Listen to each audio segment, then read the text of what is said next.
该不该割下重重的壳，寻找到底哪里有蓝天，随着轻轻的风轻轻。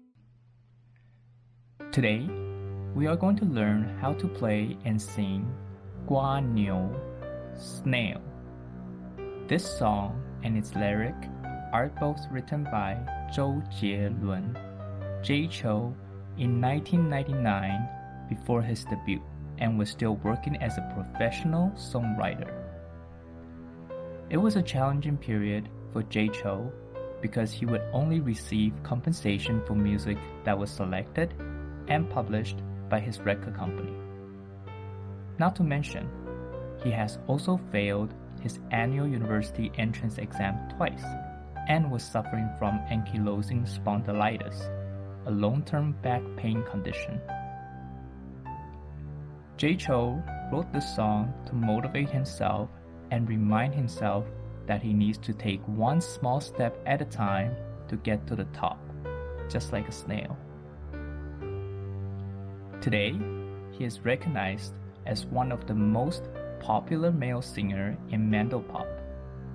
Like in the lyric, "One day, I shall have the sky that belongs to me." Well, let's begin. Hopefully, you'll enjoy this song.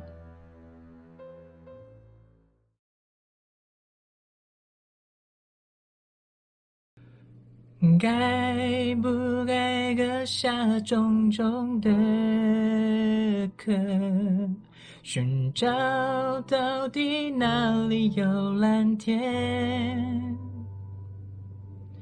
随着轻轻的风轻轻的飘，历经的伤都不感觉疼。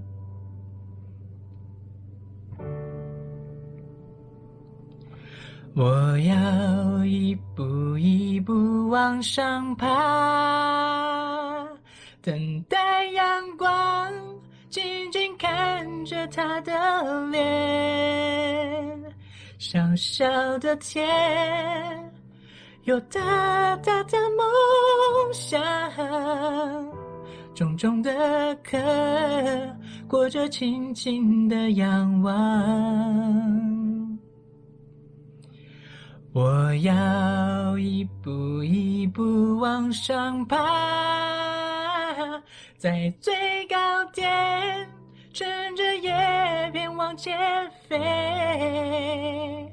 小小的天流过的泪和汗，总有一天我有属于我的天。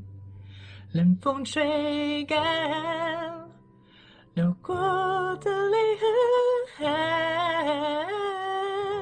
总有一天我有属于我的天。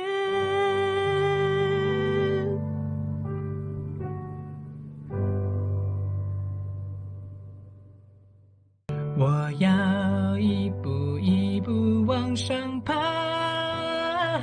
在最高点乘着叶片往前飞。小小的天流过的泪和汗，总有一天我有属